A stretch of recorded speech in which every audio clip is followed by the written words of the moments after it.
오늘은 2022년 맥추감사 주일 예배로 드리고 있죠. 여기서 맥추라는 것은 보리를 추수하는 일을 가리키며 이때는 대개 봄철이 끝나는 시점에 해당됩니다. 그런 점에서 한국교회는 맥추감사 주일을 매년 7월 첫째 주일에 지키고 있어요.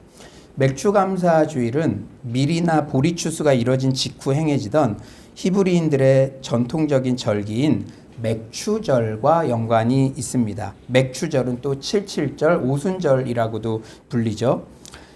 맥추절은 밀이나 보리를 수확한 후 하나님께 첫 열매를 드리는 성대한 추수감사절입니다. 그래서 출애굽기 23장 16절에는 이렇게 말씀하세요. 맥추절을 지키라. 이는 너가 수고하여 밭에 뿌린 것에 첫 열매를 거둠이니라. 6월절이 지나고 7주째 지켰다고 해서 77절이라고도 하고, 신약시대에는 6월절 중 누룩 없는 떡을 먹는 둘째 날부터 계산해서 제 50일째 지켰기 때문에 오순절이라고도 했습니다.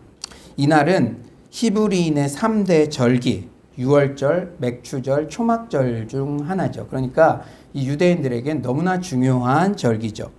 사랑하는 여러분, 이스라엘 백성들이 그 6월절에 출애굽해서 이 40년 동안 이렇게 광야를 막 그때는 만나와 메추라기를 먹었잖아요. 그리고 이제 가나안 땅에 들어가서 농사를 딱 짓고 첫 열매를 거둘 때 얼마나 감사와 감격이 있었겠습니까? 여러분들의 자녀가 40년까지는 아니더라도 되게 막 힘들어 하다가 어떤 직장에 가서 첫 월급을 받았어요. 그런데 그거를 부모님 감사합니다, 이렇게 빨간 내복 사올 때 얼마나, 요새 빨간 내복 아닙니까? 하여튼 그 얼마나 이렇게 감격이 있겠습니까? 오늘은 그런 감격을 가지고 이 말씀을 들으셨으면 좋겠어요. 우리는 맥추 감사주의를 보내며 상반기 동안 하나님께서 인도해 주시고 맺게 해 주신 모든 열매에 대해 감사를 드려야 합니다. 우리가 상반기 동안의 은혜를 감사하려면 먼저 받은 복을 기억하고 세어보아야 해요. 이렇게 의식적으로 찾아보고 기억하고 세어보면 우리가 너무나 받은 복이 많습니다. 그래서 제가 말씀 준비하면서 이번 주에는 상반기 동안에 우리 공동체에 주신 은혜가 무엇일까 너무나 많은데 제가 이렇게 잘 정리를 한번 해봤어요. 제가 잠시 PPT를 보면서 지난 상반기 동안 우리 서울로 공동체에 어떤 열매와 어떤 은혜가 있었는지 함께 이렇게 나누고자 합니다. 저희가 이제 2021년도에는 이렇게 양육의 틀이 딱 잡혀서 이 과정들을 통해서 리더들이 이렇게 세워졌어요. 그래서 우리 2월 달에는 세워진 그 각 소그룹 목자들이 이렇게 리트릿을 가서 기도하고 이렇게 함께 했고요. 또 각 팀장님들이 또 리트릿을 가서 우리 청년부 수련회 드리는 그 장소에 먼저 가서 이렇게 기도하고 함께 했습니다. 이렇게 리더들을 세워주신 게 너무나 감사한 거죠. 그리고 17일부터 19일까지는 청년 대학생 연합 수련회. 이 코로나 한가운데 이때 정말 큰 은혜가 있었어요. 함께 참석했던 청년 대학생들 다 고백을 했는데요. 그리고 우리가 2년 동안 매일 기도했던 그 미션홈이 닫혔다가 2월 21일 날 드디어 이제 오픈이 돼서 우리 대학생들이 입주를 시작했습니다. 그리고 2월 27일 날에는 국내 선교 비전 주일로 강동진 목사님께서 오시고 또 우리가 선교사도 파송하는 그런 은혜로운 시간이 있었죠. 난커친 선교사. 그리고 이제 상반기에 우리가 집회적인 그러한 틀은 이 4인 사색 금철이라는 이것을 이렇게 중심으로 많은 은혜로운 강사님들이 오셔서 우리에게 말씀을 전해 주셨어요. 그래서 우리 3월에는 필리핀의 박노석 선교사님 오셔서 우리가 말씀을 들었고, 또 3월 12일에는 예배팀 운영의 실제 세미나를 통해서 우리 백성훈 목사님 오셔서 또 말씀 전해 주셨고, 그래서 저희 예배팀들이 이렇게 잘 교육을 받게 되었죠. 그리고 또 이 코로나인데도 새가족들을 계속 보내주셔서 또 3월에 새가족 7기 교육이 시작되었고요. 또 집사 임직 교육도 이렇게 3월에 12주 상반기 과정을 목표로 이렇게 시작이 되었습니다. 그리고 4월에 이제 부활주일, 예배 회복의 날, 연합 특성. 오늘 여러분들 특성하시는 거 보니까 그때 생각 많이 나는데요. 우리가 함께 또 은혜롭게 부활주일에 예배 회복의 날. 그래서 우리 아이들부터 뭐 전도도 나가고 대표기도 헌금 이런 것들이 이렇게 하나님께서 회복시켜 주셨습니다. 또 4월에는 이 교육관 옆에 이 청년다방 재오픈해서 우리 대학생 청년들이 교제도 나누고 그럴 수 있게 구비를 했고요. 또 고난주간 특세 특밤 때는 우리 미션홈에서 함께 하시는 우리 전도사님들께서 또 특별 메시지 전해주셔서 또 많은 은혜를 받았습니다. 그리고 예배팀 교육을 받았으니 이제 금요일날 금요 철야 끝나고 이 10시 반부터 이렇게 11시까지 예배팀 양육을 시작해서 우리가 지금 각 예배 때마다 은혜로운 그런 찬양과 그런 예배팀의 그런 모습들을 볼 수가 있죠. 또 하나님께서 새가족 보내주셔서 4월에 8기 교육이 시작되었고 또 4월 29일에는 온성도 목사님, 한성민 목사님 오셔서 또 4인 4색 금철 은혜 받았고 5월 가정의 날에는 또 가정의 달 우리 어린이 주일에는 또 이 잔디구장 빌려서 함께 또 교제도 하고 어린이들 선물도 주고요.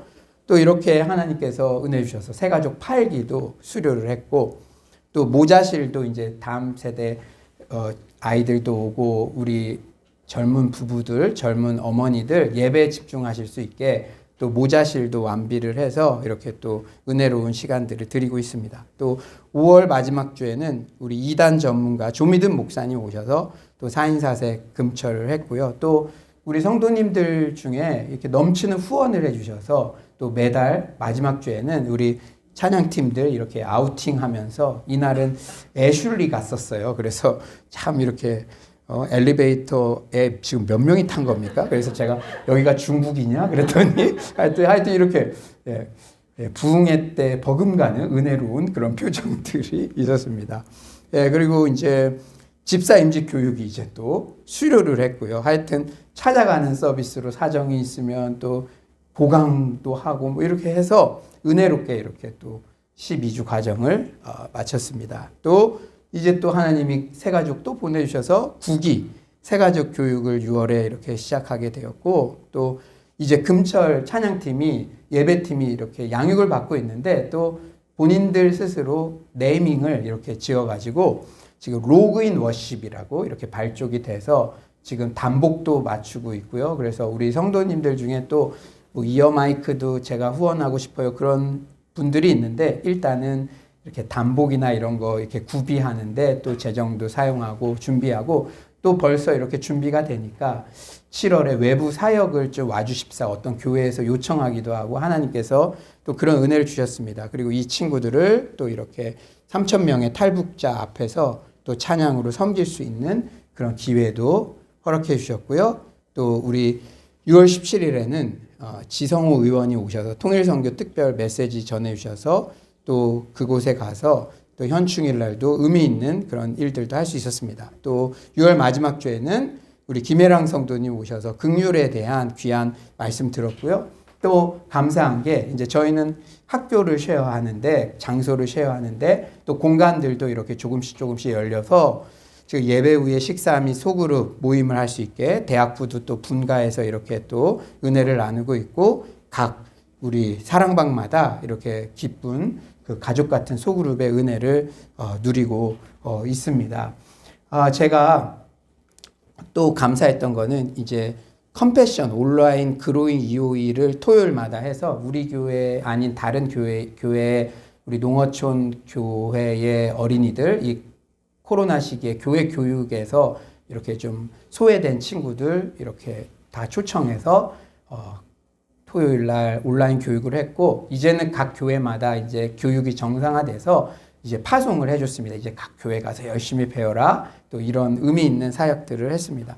참 여러분들 보시면 알겠지만 코로나 한가운데도 하나님께서 참 하나님의 은혜로 이 모든 일들을 감당하게 하셨는데 저도요 이렇게 정리하면서 너무 놀랐어요.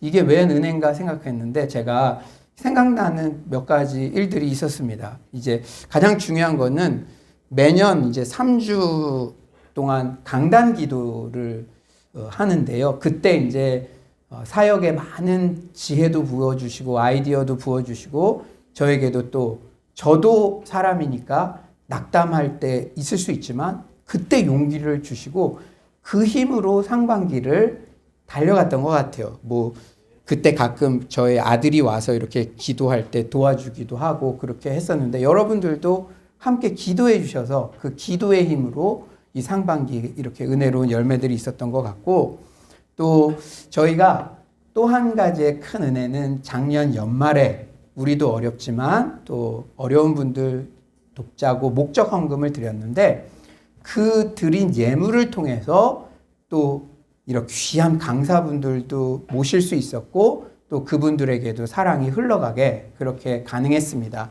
그래서 러브키트 80 가정에 올해도 이렇게 잘 크리스마스 때 이렇게 보내드렸고요.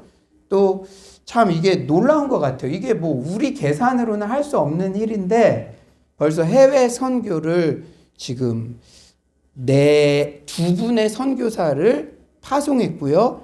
또 필리핀의 박누석 선교사님, 또 탈북 인권사역 감당하시는 우리 지성호 국회의원 및 또 온성도 선교사님 이런 분들에게 또 그 기관에 사랑을 흘려보낼 수 있었고 또 국내 선교는 또 강동진 목사님, 김신일 목사님, 김영환 목사님, 이빌린 목사님, 조미든 목사님, 김혜랑 성도 이런 분들에게 또 각 기관에 다양한 사역 감당하시는 분들에게 저희가 사랑을 흘려보낼 수가 있었습니다. 또 그런 또 여러분들의 헌신과 사랑이 있었기에 또 이렇게 이번에도 귀한 강사분들 오셔서 말씀도 들을 수 있고 우리가 전도할 수 있는 기회도 있고 이런 귀한 메시지들을 들을 수 있다는 게 정말 우리가 정말 은혜잖아요. 그래서 또 이 모든 것들이 작년에 또 코로나 한가운데서도 양육을 받고 리더들이 세워지고 또 기도 가운데 은혜 가운데 우리가 혼연일체 돼서 이렇게 걸어온 것 같습니다. 하나님이 은혜 주셨어요. 그래서 이제 엔데믹 시대 이제 코로나 끝나고 또 조금 더 양육을 이거에 맞게 또 체계화해서 이제 여름 지나면은 또 여러분들과 함께 소그룹 중심으로 또 양육의 그런 은혜들도 나눌 예정입니다. 여러분 기대하는 마음으로 또 하반기에도 일하실 하나님을 바라보며 믿음이 중요한 것 같아요. 믿음이. 참 여러분 세어보니까 와 이런 일들을 다 이뤄주셨네. 우리 힘으로 할 수 있었겠습니까? 우리 상반기 동안 은혜 주신 하나님께 영광의 박수 올려드렸으면 좋겠습니다.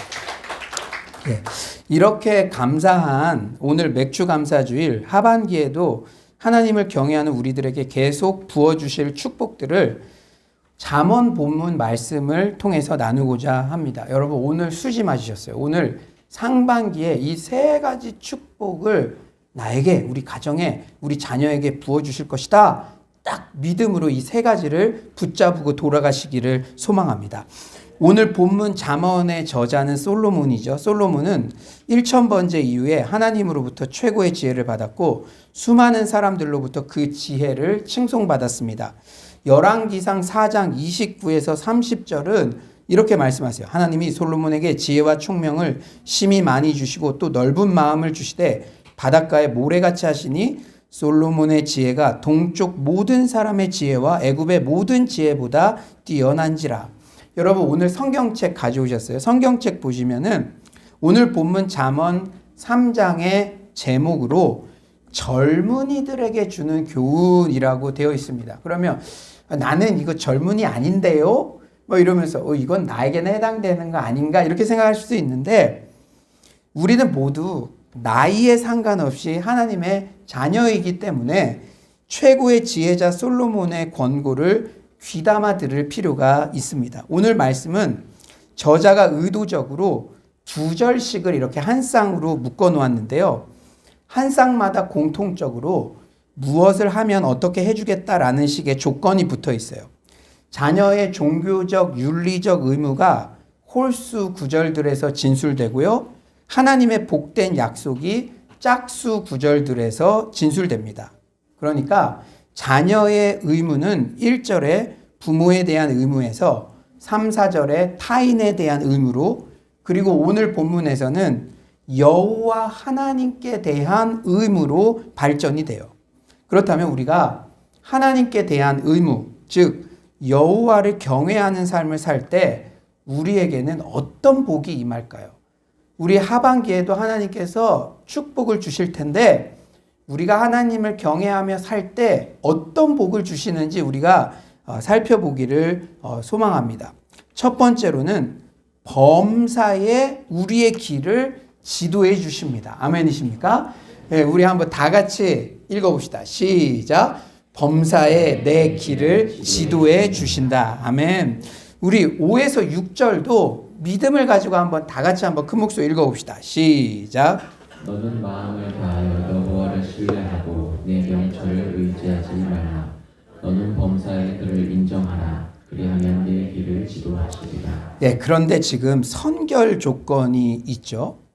마음을 다하여 여호와를 신뢰하라. 마음을 다하여 여호와를 신뢰하라. 우리는 이제 늘 복에 관심이 많고 축복이 어떻게 임하는가 그거에 관심이 많은데 그리하면 전의 것들도 우리가 그게 축복받는 방법을 알려주시는 거니까 주목해야 되겠죠. 마음을 다하여 여호와를 신뢰해라. 신뢰라는 단어는요 이렇대요. 어떤 대상을 완전히 믿음으로 그 몸을 완전히 상대에게 기댄다는 그런 의미래요. 영준이가 4살 때인가요? 소파 위에서 하늘을 날아서 제가 누워 있었는데요. 제 배로 자신을 그냥 던졌던 적이 있었습니다. 지금 영준이 저보다 커가지고요. 제가 옆에 잘 안 서려고 그러는데요. 제가 4살 때 그랬던 애예요. 날아가지고 저한테 그냥 그날 배가 터지는 것 같은 고통을 느꼈으나 신뢰라는 단어의 의미를 정말 온몸을 통해서 깨닫게 되었어요. 신뢰라는 것은 이렇듯 아버지가 피할지 모른다는 일체의 의심 자체를 하지 않는 것이에요.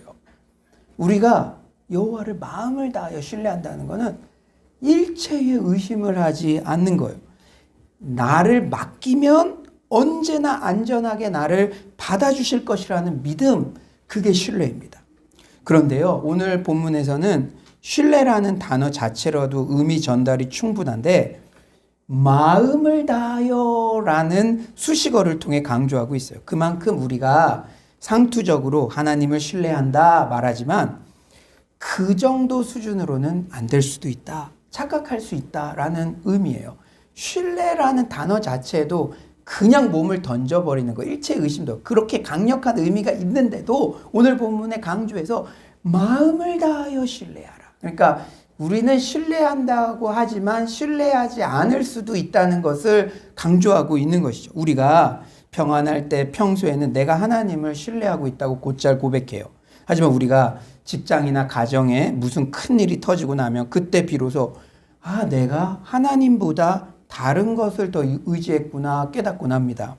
저도 그랬던 적 많았어요. 내가 하나님을 신뢰하는구나 생각했는데 우리 좀 외람된 말로는 이제 그 타이슨이 그랬다잖아요. 누구나 자기 계획을 갖고 있다. 얻어 맞기 전에는 뭐 이렇게 링위에서 저도요. 내가 하나님 신뢰하는 줄 알았는데 인생에 막 큰 사건 같은 거 뭐 예전에 이제 뭐 스스로 퇴직을 했지만 직장을 스스로 나왔을 때나 아니면은 뭐 부모님이 갑자기 쓰러지셨거나 그런 자녀가 너무 큰 병을 앓다든지 뭐 이런 일들이 있을 때 내가 좀 많이 좀 이 관심이 이쪽으로 집중돼 있었구나. 그런 것들을 깨닫게 해주시더라고요. 재물이든 직업이든 배우자든 자녀든 애인이든 그 대상이 위태로워질 때 우리 안에 지나친 동요, 불안, 분노, 낙심이 있다면 그 대상이 하나님 자리를 대체하고 있었다는 증거예요. 우리 아브라함도 이삭 몰랐잖아요. 근데 이삭을 모리아산에 바쳐라. 그런 정말 말도 안 되는 것 같은 그런 상황이 오니까 하나님 자리를 요 녀석이 대체할 수도 있었구나. 그거를 확실히 정리해야겠구나. 이런 깨달음을 얻게 된 것이나 마찬가지죠. 사랑하는 여러분, 구원이라는 것이 무엇일까요? 구원이라는 것. 구원이라는 것은 모든 부족감에서의 해방입니다. 진정으로 구원받은 자는 만복의 근원 되시는 부족함이 없으신 하나님과 접속되어 있으므로 근원적인 부족감에서 해방된 자입니다. 아멘이십니까? 우리가 구원이라는 것, 그러니까 죄의 올무에서 해방된 것, 물론 그 영적인 의미가 있는데 우리의 실존적으로는 늘 부족해. 결핍 때문에 비교해서 막 너무 힘들어. 그때는 우리의 구원의 의미를 살펴봐야 돼요. 구원이라는 것은 부족감의 해방. 그게 모든 환경이나 자원이 다 나에게 조성이 되고 환경이 변화돼서가 아니라 그 만복의 근원 대신 하나님 아버지랑 접속돼 있으니까, 로그인 되어 있으니까 그 안에서 누리는 부요함, 그게 구원받은 자가 삶에서 나타나는 증거인 줄 믿습니다. 우리는 접속돼 있어요. 여러분, 이 땅은 길게 보면 잠깐이에요. 영원하신 하나님, 모든 복의 근원 되신 하나님과 접속된 인생, 그분이 우리 아버지세요. 여러분, 재벌의 아들들은 돈 걱정 그렇게 크게 안 하더라고요. 우리가 그 만복의 근원 되신 하나님께 접속되어 있다는 거. 그래서 모든 부족감에서 해방되었다는 거. 이 복을 누리시는 이 맥주 감사주일 되시길 간절히 축원합니다. 그러므로 다윗은 여호와는 나의 목자시니 내게 부족함이 없으리로다, 그렇게 고백할 수 있었잖아요. 그렇다면 마음을 다하여 여호와를 신뢰하는 모습이 구체적으로 어떻게 표현될까요? 6절 상반절, 우리 음영으로 된 거 큰 목소리 한번 읽어봅시다. 시작. 너는 범사의 그를 인정하라. 예. 마음을 다하여 하나님을 신뢰한다는 것은 범사의 하나님을 인정하는 모습으로 드러납니다. 인정하라라는 단어는 하나님의 뜻을 발견하고 체험하기 위해서 하나님께 주의를 집중하라는 권면이에요. 현대어 성경에는요, 너가 무슨 일을 하든지 그분을 생각하여라, 그분의 뜻을 늘 되새겨보란 말이다. 이 인정하다라는 말을 이렇게 해석했더라고요. 그러니까 기도하라는 거예요. 누군가를 인정한다는 거, 부모님을 인정한다, 목사님을 인정한다라는 것은 어떤 결정을 내리기 전에 먼저 물어보는 거잖아요. 기도가 그런 거죠. 기도가. 너가 너 마음대로 다 결정하고 행하지 말고 그 전에 먼저 주님이라면 어떻게 하셨을까? 주님께 물어보라는 거죠. 기도하는 삶, 그것이 범사의 하나님을 인정하는 삶입니다. 이렇게 범사의 하나님을 인정하는 자에게 하나님께서도 마찬가지로 그의 모든 일을 지도해 주신다는 거예요. 주님, 저 친구는 하나님이 막 인도해 주시는 것 같은데 나는 왜 그래요? 그러면 먼저 범사에 한번 인정해 보세요. 그리하면. 기도를 안 하시던 분이 기도해 보시고, 기도가 힘든 분들은 잠깐이면 돼요. 5초여도 돼요. 하나님, 어떻게 하면 좋을까요? 주님은 어떻게 하셨을까? 그게 의식적으로 하기 어려우신 분들은 예수 동행일기 같은 거 쓰는 거예요. 그러면 쓰다 보면 아, 이게 하나님의 뜻이겠구나. 하나님을 인정해 보세요. 모든 길을 지도해 주실 줄 믿습니다. 고 정필도 목사님께서 늘 저희들에게 해주셨던 조언이 있으세요. 나중에 여러분들이 단독 목회를 나가서도 이미 결정을 다 내리고 문제가 다 터지고 나서 저에게 찾아오면 제가 어떻게 해줄 말이 없어요. 결정을 내리기 전에 조언을 구하러 저에게 오세요. 근데 지금은 이 땅에 안 계셔서 저도 진짜로 좀 늘 울컥할 때가 있는데요. 그렇게 저희들에게 말해주셨어요. 이 목양이라는 곳은 꾸준히 일을 해야 되고, 저는 그렇게 표현하곤 해요. 별책부록이 너무 많이 일어난다. 그런데 그때마다 나를 찾아오는 것을 너희들이 이렇게 어렵게 생각하지 말고 단 문제가 터지기 전에, 결정하기 전에 나에게 와야지, 다 끝나고 나서 나에게 오면 내가 해줄 수 있는 게 별로 없다. 그렇게 얘기해 주시곤 했어요. 하나님은 분명히 인간의 유한한 지혜와 명철로 하나님의 뜻을 대적하지 말라고 권고하세요.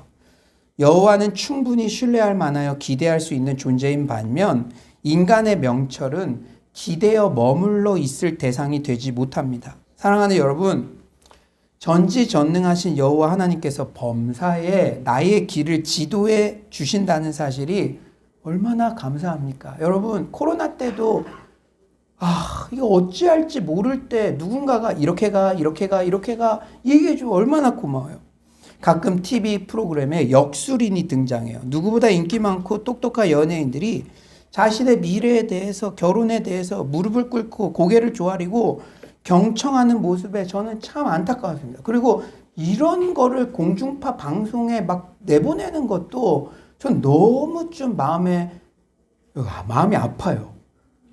그 방송국이나 그런 데도 크리스찬 PD도 있고 그런데 옛날에는 이렇지 않았는데 요새는 무슨 막 물어보살 막 이런 게 막 나오니까 아이들은 저런 문화가 당연한 거네 생각하는 이게 사탄의 계략이에요, 계략.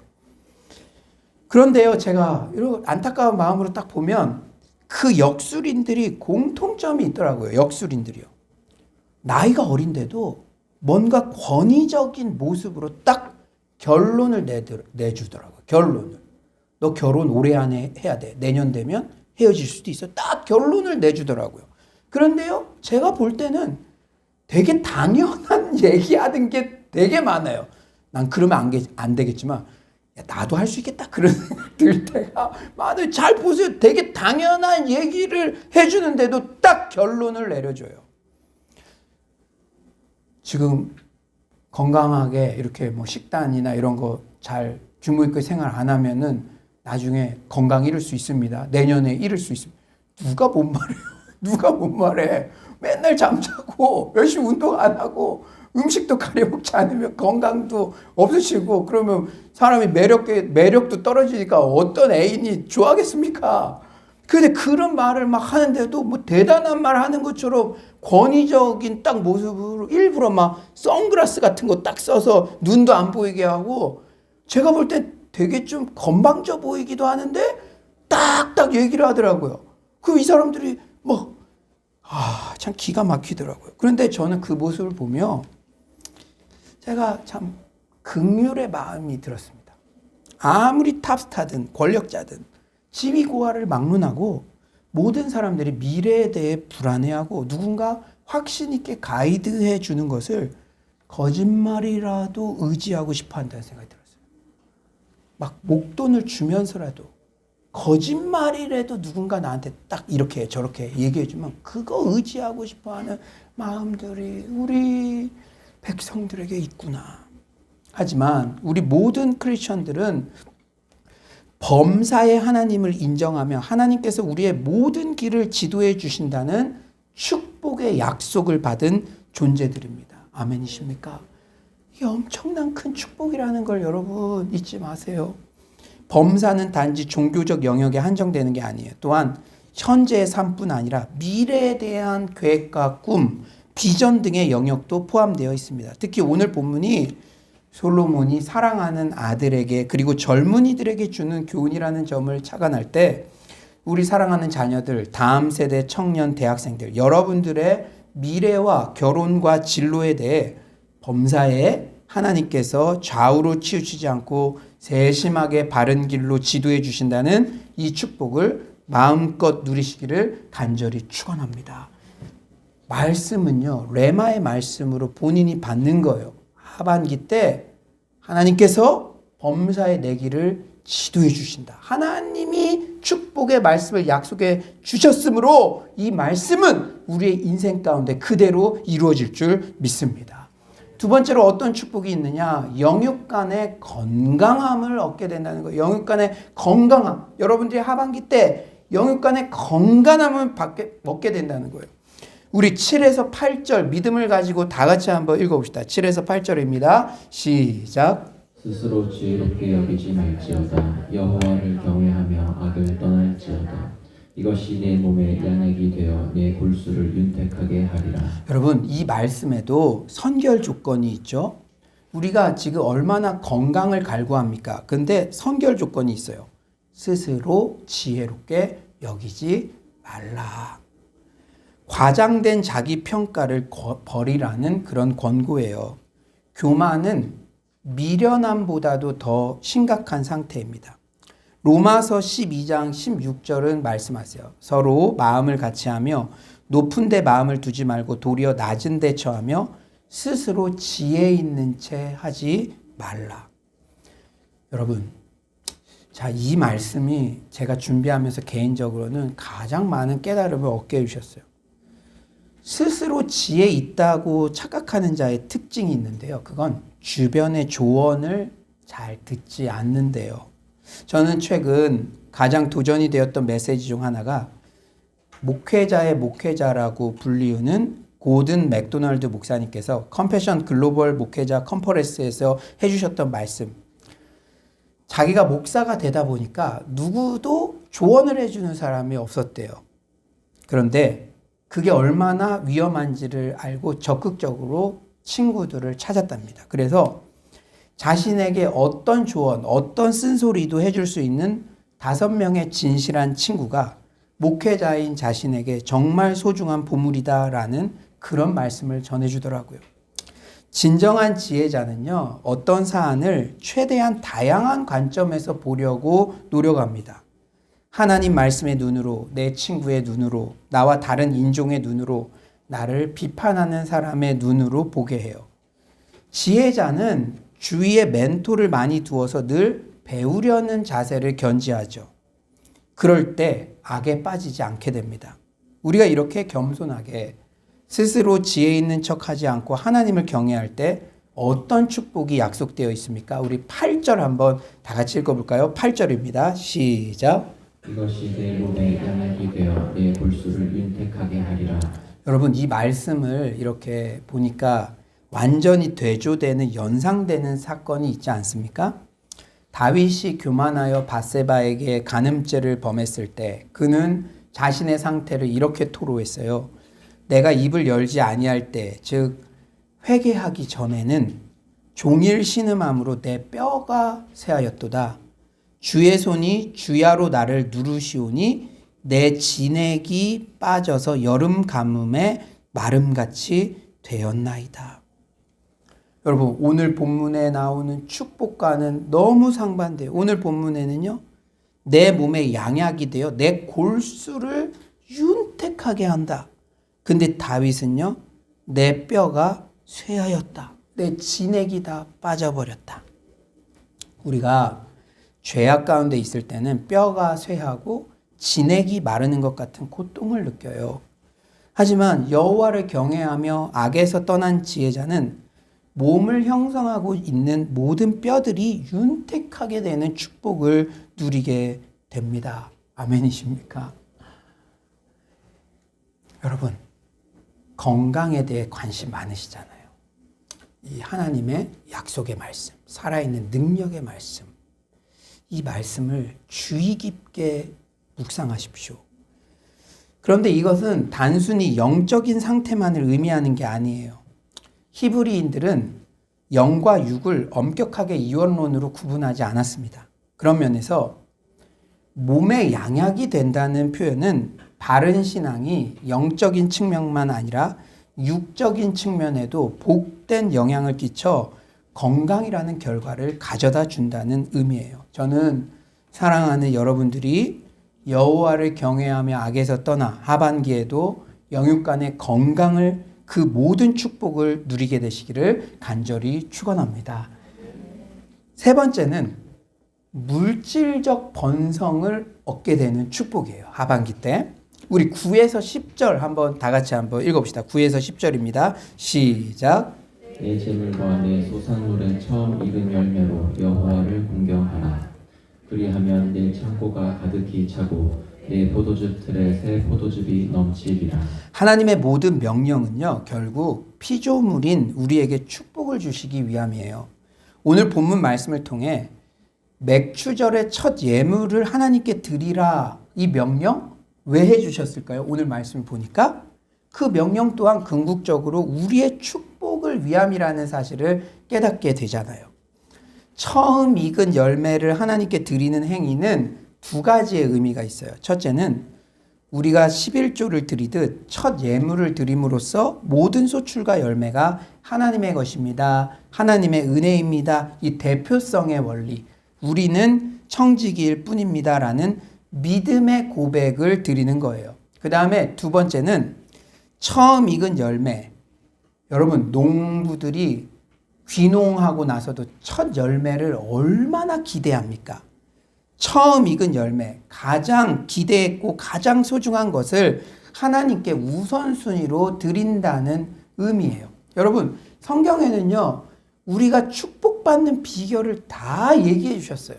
그리하며. 그러니까 우리는 복에만 관심을 가지고 현재의 상태에만 관심을 갖는 게 아니라 축복받는 비결을 순종하면 그대로 되는 줄 믿습니다.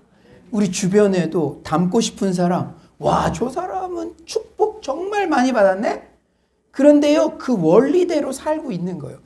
그것을 캐치해서 하반기 때 모두 다 풍성한 소출의 축복 얻으시길 간절히 축원합니다. 팀 켈러 목사님이요, 오늘을 사는 잠언이라는 책에서 여러분, 이 책도 이렇게 하루하루 읽을 수 있는 거니까 여러분 한번 구입해서 읽어보시면 좋겠는데, 재물에 대한 우리의 불편한 진실을 아주 유머러스하게 한 예화로 전해주세요. 한번 여러분 들어보세요. 한 농부가 목사에게 자신의 소가 뜻밖의 송아지를 쌍둥이를 낳았다며 나중에 팔아서 한 마리 값을 교회에 헌금하겠다고 했다. 그런데 몇 주 후에 이렇게 전화가 왔다. 여러분 잘 들어보세요. 목사님, 죄송하지만 주님의 송아지가 죽었습니다. 죽은 쪽은 항상 주님의 송아지죠. 이렇게 팀켈러 목사님 얘기하시면서 우리 또한 그런 실수를 저지를 때가 많다. 쓰고 싶은데 우선 쓰고 나머지를 하나님께 드리곤 한다. 하지만 부요하신 예수님은 남는 것만이 아니라 그분의 전 재산과 목숨까지 주시어 우리를 구원하셨다. 그러면서 켈러 목사님은 자신에게 1차적으로 적용하는 기도문을 쓰셨는데 그 내용이 참으로 큰 울림이 되었어요. 우리 한번 다 같이 한번 읽어봅시다. 시작. 주여, 제 제물로 처음 익은 열매의 원리를 실천할 방법을 생각해내도록 도와주옵소서. 충동적이 아니라 계획적으로 드리게 도와주옵소서. 이런 진실한 기도 우리도 늘 드리는 기도인데 제가 여러 가지 생각하게 하는 유머러스한 예화였습니다. 성경은 이렇게 신앙의 우선순위를 지키며 물질을 선용할 경우 복을 받게 된다는 원리를 여러 곳에서 밝히고 있어요. 우리 잠언 11장 25절 다 같이 한번 읽어봅시다. 시작. 구제를 좋아하는 자는 풍족하여 질 것이요 남을 윤택하게 하는 자는 자기도 윤택하여 지리라.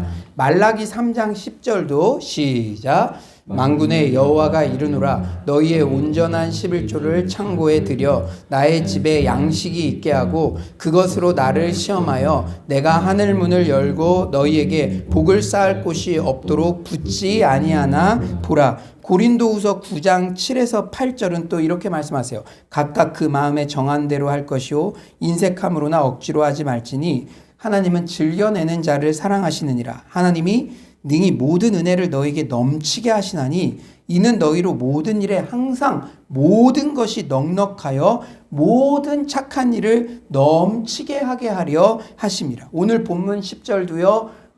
이 잠언에서도 풍성한 복을 약속하시죠. 그리하면 내 창고가 가득히 차고 내 포도즙 틀에 새 포도즙이 넘치리라. 여러분, 이 장면을 한번 상상해 보세요.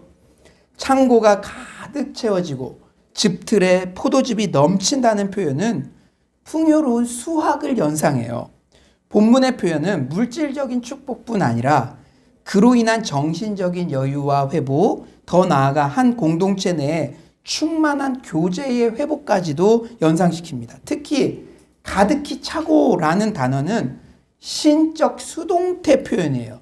내가 막 채웠다는 게 아니에요. 그분이 채워주셨다는 거예요. 즉 넘치게 채워주시는 하나님의 축복의 결과 이런 번성을 누린다는 것이죠. 저는 이 대목을 묵상하며 지난 상반기 이 코로나의 한가운데서도 오히려 우리 교회가 세계 선교, 국내 선교, 그리고 국회와 심지어는 연예계에까지 구제 영역이 확장되며 넘치게 주변을 섬길 수 있었던 것은 오직 하나님의 은혜였다는 감동이 몰려왔습니다. 아멘이십니까? 하나님은 살아계신 하나님이니까 이 약속대로 계속 우리 교회에도 이렇게 넘치는 축복을 허락하시고 여러분 개인과 가정에도 허락해 주실 줄 믿습니다. 믿음을 가지세요. 하나님의 말씀은 살아있는 말씀입니다. 이제 말씀을 정리하겠어요. 오늘 이렇게 은혜롭고 감격적인 2022년 맥주 감사주일 예배를 드리게 되어 참으로 감사합니다. 이제 여러분 딴 거 다 잊으셔도 세 가지 딱 기억하세요. 이제 하반기에도 하나님을 경외하는 자들에게 주시는 세 가지 축복, 우리를 범사에 지도해 주시는 축복, 영혼과 육체가 건강해지는 축복, 물질적 형통으로 모든 착한 일을 넘치게 할 수 있는 축복, 이 모든 축복을 마음껏 누리는 서울로의 모든 성도님들 되시기를 간절히 축원합니다.